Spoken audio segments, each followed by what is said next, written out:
भारत के तमाम लगर बगर और बिल्ले जो हैं छुपे फिरते हैं और शेर एक मरतबा फिर दारा है। हमारे शेर अहमद शरीफ ने वो जवाब दिया जिसके बाद क्या अंबानी, क्या गडानी, क्या अडवाणी, ख़त्म हो गई इंडिया की कहानी।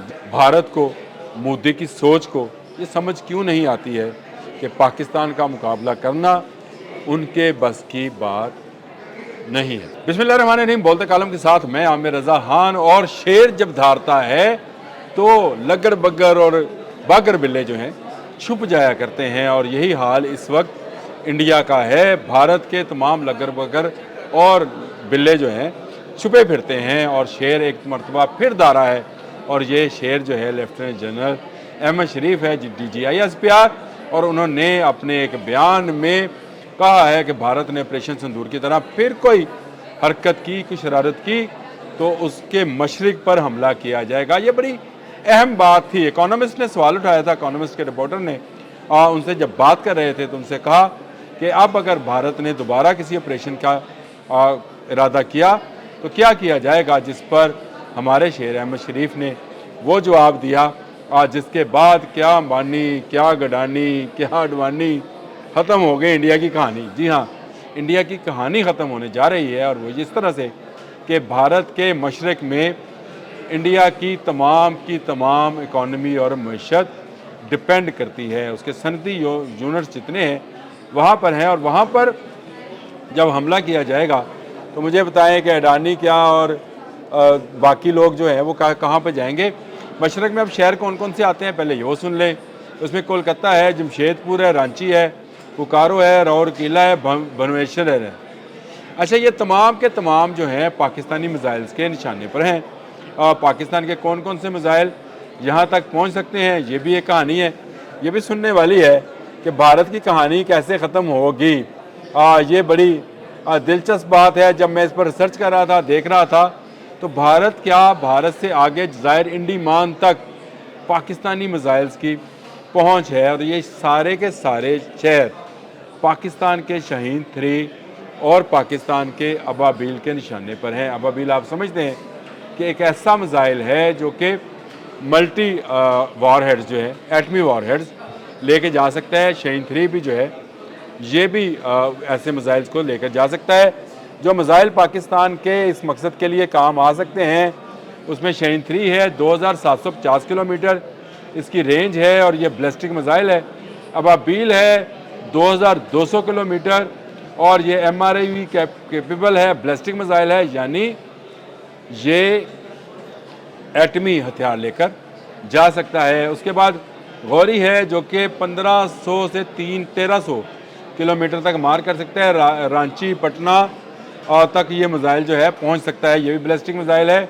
फिर शाहीन 2 है, 2000 से 1500 तक उसकी रेंज है, और ये भुवनेश्वर और पटना तक इसकी मार है। ये वो सारी जगह हैं जहाँ पर भारत की मईशत स्टैंड करती है। भारत की तमाम जो इंडस्ट्री है, वो अडानी है, अडवाणी है, कोई भी है, गौतम अडवाणी और अडानी कोई भी है, वो वहाँ पर अपनी सनतें लगाए बैठे हैं जहाँ पर पाकिस्तान ने इस मरतबा हिट करना है। और यहीं पर इनके कोलकाता यानी जो खलीज बंगाल है, वहीं पर इनके बहरी बेड़े मौजूद हैं, वहीं पर इनके जहाज़ मौजूद हैं। और ये जो राफेल छुपा कर ले गए थे, ये भी मशरक़ की तरफ ले गए थे, मगरब की तरफ नहीं। मगरब में हम हैं, और हमारे साथ पंजाब है, हरियाणा है, UP CP है, ये मगरब की तरफ है, दिल्ली है। मशरक़ की तरफ यानी दूर दराज भारत ने अपनी तमाम जो दफाई हिकमत अमली के तहत अपने तमाम अहम तनसीबात या अपने तमाम अहम दिफाई सासे जो हैं वहाँ छुपाने का काम करता है, और वहाँ पर हिट करने की बात की है।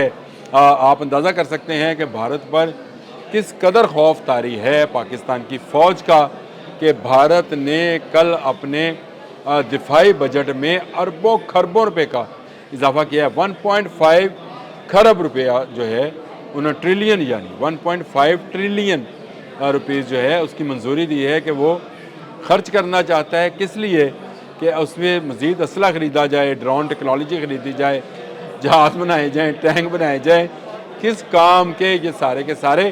पहले भी आप कहते थे कि आपके पास राफेल है, ब्राह्मोस है, अग्नि है, पृथ्वी है, किस काम आए। मई में हमारी फ़ौज ने मार मार कर आपकी दुर्गत बनाई, आपको भागकर मशरक़ में जाकर पनाह लेना पड़ी। मशरक़ मतलब फिर वही शहर जहाँ कलकत्ता है, बंगाल है, उस तरफ आप चले गए लेकर। ये याद रखें, इस दफ़ा शेर की ललकार आपके मशरक़ की तरफ है। अगर आपने कोई भी हरकत की तो क्या लाहौर, क्या इस्लामाबाद, क्या कराची, जहाँ से ऐसे ऐसे मिसाइल चलेंगे जो आपके शहरों को तहवाला करने का, अपने दिफा में हमला हम कभी पहले नहीं करेंगे। याद रखें, आपके शहरों को तहवाला कर दिया जाएगा अगर आपने कोई शरारत की।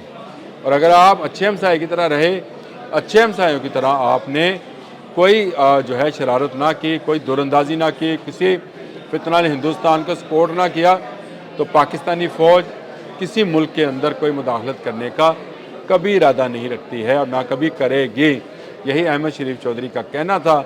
उसने एक ललकार दी है, एक वार्निंग दी है भारत को, उस भारत को जिसकी तसीह पसंदाना पॉलिसी से बंगाल जो है मुतासर है, यानी बांग्लादेश मुतासर है, नेपाल मुतासर है, मालदीव मुतासर है, भूटान मुतासर है, चीन मुतासर है और पाकिस्तान मुतासर है। ये हिंदुआना सोच, ये हिंदुत्वा की सोच जो है, उसके ख़िलाफ़ पाकिस्तानी फ़ौज आहनी दीवार की तरह, हमारे सिपह सलार फील्ड मार्शल आसिम मुनीर और उनकी टीम हर गंदी नज़र और हर गंदे इरादे को मलियामेट करने और खाक में मिलाने की जुर्रत रखते हैं। तो जो अहमद शरीफ चौधरी ने कहा वो कर गुजरेंगे अगर भारत ने पाकिस्तान पर दोबारा हमला करने की कोशिश की। तो उसका S-400 इन मिसाइलों को पहले भी नहीं रोक पाया, अब भी नहीं रोक पाएगा। अभी तो फतह 1 और फतह 2 चले थे, फतह 4, फतह 3 आने हैं। तो शाहीन 3 बैलिस्टिक मिसाइल जो है ये जज़ायर इंडीमान तक जाता है। अबाबील मिसाइल जो बैलिस्टिक मिसाइल है ये MIRV है, ये मीडियम रेंज मिसाइल है। ये भी आपके तमाम शहरों को निशाना बना सकता है। आप कोई शरारत ना करें तो खित्ते में अमन रहे। भारत को, मोदी की सोच को ये समझ क्यों नहीं आती है कि पाकिस्तान का मुकाबला करना उनके बस की बात नहीं है। तक के लिए इतना ही। अल्लाह।